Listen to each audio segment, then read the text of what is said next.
Assalamualaikum warahmatullahi wabarakatuh. Halo sahabat Semanema, kembali lagi di Posnema, podcast SMA Negeri 1 Manyar. Posnema, siap berbagi kebaikan. Oke, baik. Pada hari ini kita kedatangan narasumber. Beliau adalah guru di SMA Negeri 1 Manyar Gresik, mengajar mata pelajaran khususnya matematika ya. Mungkin teman-teman udah pada ada yang tahu nih siapa beliau. Nah, beliau sedang mengikuti program pendidikan guru penggerak angkatan 6. Oke, baik, dengan Ibu Nurul Wafia. Halo untuk semuanya. Mungkin bisa disapa kanan kiri. Selamat siang, selamat pagi, selamat malam. Senang sekali berjumpa kembali di Posnema. Oke, baik. Jadi Bu Nuaf, kami di sini akan membahas tentang filosofi pendidikan Ki Hajar Dewantara dan implementasi dalam pembelajaran di kelas. Nah, mungkin banyak hal yang akan nanti saya tanyakan. Yang pertama ada bagaimana sih Ibu Nuaf melihat sosok Ki Hajar Dewantara ini sebagai sosok penggerak perubahan pendidikan di Indonesia? Good question ya. Pertanyaannya luar biasa loh dari seorang siswa kelas 12 ya. Iya, Ibu. Ki Hajar Dewantara kita sudah mengenalnya ya. Iftah juga sudah mengenalnya di pembelajaran di PPKN dan sejarah ya. Jadi Ki Hajar Dewantara adalah salah satu tokoh pembelajaran di Indonesia yang sampai saat ini filosofi dan konsep-konsep pendidikan masih terus dipakai. Dan karena memang konsep-konsepnya saya pikir ini adalah konsep yang long life lah, yang bisa dipakai sampai akhir zaman. Sampai akhir zaman, sampai besok ya Bu. Sampai menurut saya juga bisa memakai konsep karena ini. Konsepnya begitu mendalam, karena konsepnya begitu bisa diaplikasikan sampai nanti dengan konsep memanusiakan manusia. Jadi sebenarnya Ki Hajar Dewantara adalah seorang yang memang benar-benar menjadi pendobrak di pembelajaran atau pendidikan di Indonesia karena dengan tulisan-tulisan beliau yang sangat kritis berusaha untuk merubah sistem pendidikan kolonial yang waktu itu. Di zaman kolonial pendidikan memang hanya berdasarkan pada kebutuhan dari pemerintah atas tenaga kerja yang diinginkan. Nah, sehingga bisa dibayangkan kita sekolah hanya berdasarkan waktu yang diinginkan oleh pemerintah, tujuannya ditetapkan pemerintah. Pasti pemudanya pada tertekan itu karena banyak dorongan dari itu pemerintah. Karena mereka tidak bersekolah, tidak belajar sesuai yang mereka inginkan, tapi sesuai dengan dituntut ke satu titik yang ditetapkan oleh pemerintah. Nah, Ki Hajar melihat seperti itu bukan sebagai pendidikan yang memanusiakan manusia, bukan pendidikan yang merdeka, karena siswa benar-benar tidak diberikan kemerdekaan untuk belajar. Nah, itu adalah nanti prinsip-prinsip yang akan kita pelajari berikutnya. Oke, siap. Tadi Bu Nuaf sudah menjelaskan tentang perjuangan seorang Ki Hajar Dewantara dalam memanusiakan manusia lewat pembelajaran. Bisa dimulai dengan memerdekakan pendidikan yang ada di Indonesia ya Ibu. Oke, selanjutnya nih, pemikiran serta filosofi Ki Hajar Dewantara dalam pendidikan di Indonesia itu bagaimana?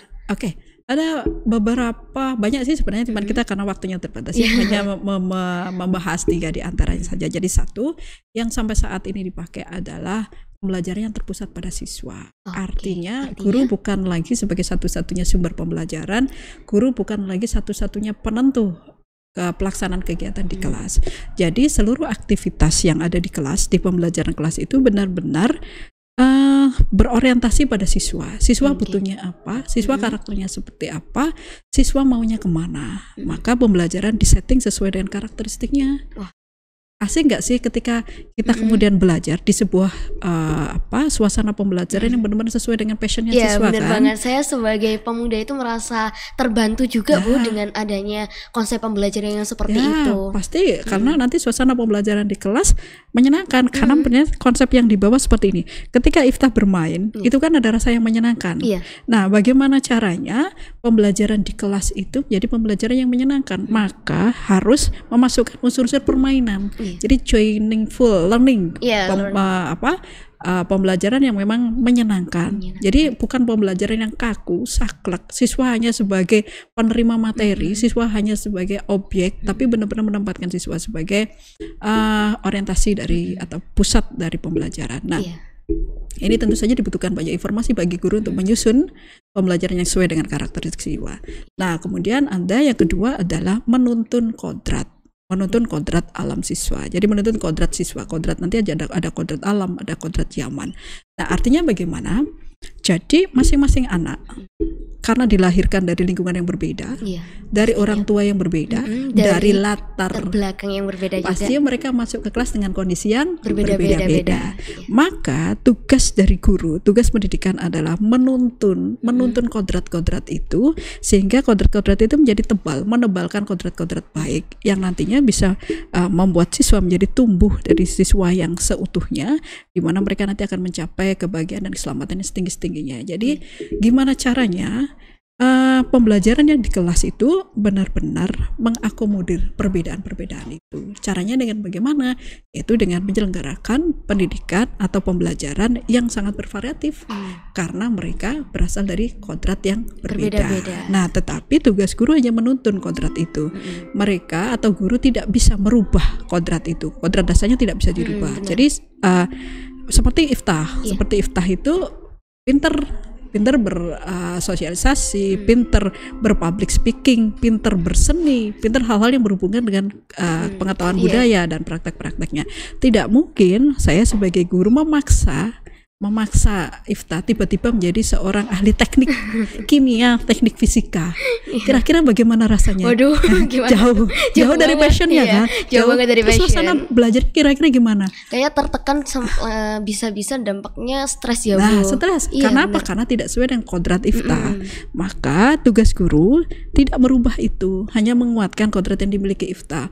Merubah atau membuat pembelajaran yang bisa mengangkat kodrat kayak tadi, kemampuan berseninya, kemampuan berpublic speakingnya. Nah, sekolah di kita sudah menyediakan seperti kegiatan-kegiatan galeri bahasa yang membuat anak-anak jurusan bahasa itu begitu merasa diberi fasilitas yang luar biasa untuk terus berkembang. Nah, gambarannya seperti ini. Seorang petani yang diberikan bibit padi tidak akan bisa merubah bibit padi itu menjadi jagung. Tugas petani hanya menyediakan lahan yang bagus, mengairi dengan cara yang baik, memberikan sinar yang cukup, sedemikian hingga nanti benih itu tumbuh menjadi padi yang luar biasa, dengan kualitas yang luar biasa. Jadi itu sebenarnya tidak bisa merubah kodratnya, tapi hanya menuntun, menguatkan dan mengarahkan menjadi perilaku yang lebih baik.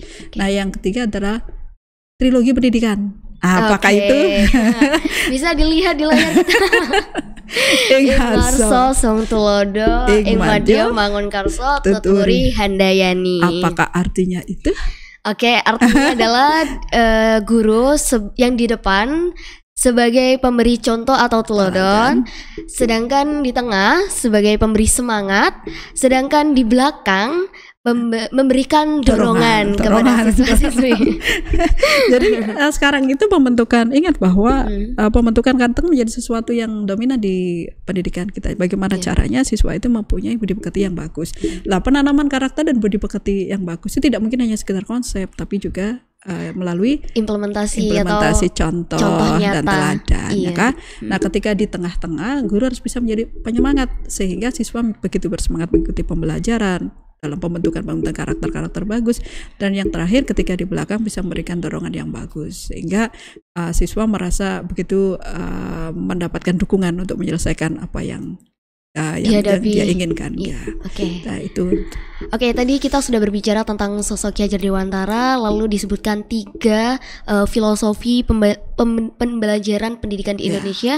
Selanjutnya bagaimana sih implementasi pembelajaran di kelas saat ini gitu menurut filosofi Ki Hajar Dewantara? Jadi seperti yang kita tadi membahas bahannya, jadi implementasi yang pembelajaran di sekolah, karena kita harus melayani kodrat anak atau kodrat siswa tentu saja dengan kodrat yang berbeda-beda, harus dilayani dengan menggunakan metode pembelajaran pendekatan yang sangat bervariatif yang dimiliki oleh siswa sesuai dengan karakter yang dimiliki.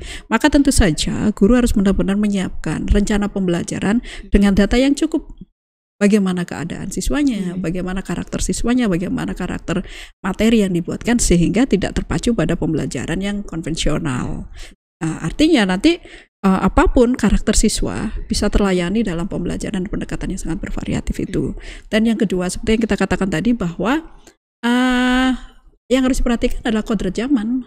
Saat ini zamannya zaman teknologi, zaman digital. Maka pembelajaran di kelas pun jangan jauh-jauh dari digital. Artinya apapun yang terjadi di luar, dicoba untuk dimasukkan sehingga terrelated atau terconnected dengan yang dipelajari oleh siswa. Jadi seperti pembelajaran konsep pembelajaran 3 dinding yang atau 3 dinding, kelas 3 dinding yang disampaikan oleh Ki Hajar Dewantara. Jadi kita mengenal sebelumnya kelas itu 4 dinding. Di dalamnya ada siswa, guru, dan materi saja. Kaku banget. Belajarnya hanya tertumpu pada guru dan buku. Nah, dengan membuka salah satu dindingnya hanya menjadi 3 dinding, maka siswa mempunyai begitu banyak kesempatan untuk menjadikan lingkungan sebagai sumber belajar, dan kemudian apapun yang terjadi di masyarakat benar-benar terrelated, terconnected dengan kegiatan pembelajaran, sehingga pengetahuan siswa yang didapat di kelas tidak jauh dengan apa yang terjadi di masyarakat. Sehingga lulusannya seperti apa kira-kira? Nanti lulusannya benar-benar siswa yang bisa menyesuaikan dengan kondisi masyarakat. Wah, karena jadi bagus banget. Siswa itu lebih mengeksplor juga ya, Ibu. Sesuai dengan yang terjadi di masyarakat. Sehingga kadang-kala kan siswa sampai berpikiran, sebenarnya yang saya pelajari itu apa sih? Iya, benar. Yang di buku seperti ini, yang di kelas seperti ini, yang di masyarakat nggak seperti itu. Jadi nggak relate, benar. Jadi pembelajaran yang up to date, yang lagi viral, tidak ada salahnya dimasukkan di hanya untuk bukan hanya untuk bisa sebagai sumber belajar, referensi, wacana, sehingga siswa bisa mengambil hikmah terhadap apapun yang terjadi di luar. Saya pikir itu. Oke, baik. Terima kasih Bu Nuaf. Mungkin sebelum kita tutup dari Bu Nuaf ada closing statement nih. Oke. Kalau closing statementnya ini saya tujukan untuk rekan-rekan saya sesama guru yang saat ini sedang mengikuti program pendidikan guru penggerak ataupun yang tidak sedang mengikuti program pendidikan guru penggerak. Yuk mari kita bertransformasi di pembelajaran, sehingga kita benar-benar bisa mendesain dan melaksanakan pembelajaran yang benar-benar berorientasi pada siswa. Jangan pernah meninggalkan bahwa pembelajaran harus diawali dengan dan diakhiri dengan sesuatu yang berorientasi pada siswa. Jangan lupa untuk terus bergerak. Mari kita sama-sama bergerak, mari kita tergerak, mari kita bergerak, dan mari kita menggerakkan komunitas kita untuk menuju ke transformasi pendidikan di Indonesia.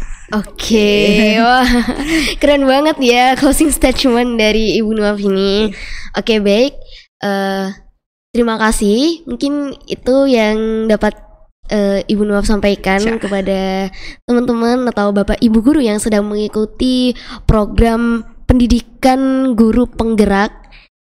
Oke. Ataupun yang tidak mengikuti juga bisa ya. Bisa sebagai hanya sebagai sharing juga. Informasi dan sharing. Oke, sampai jumpa di podcast Semanema selanjutnya. Sekian dari kami, Posnema dulu Bu. Oke. Posnema siap berbagi kebaikan. Terima kasih. Wassalamualaikum warahmatullahi wabarakatuh. Dadah. Dadah.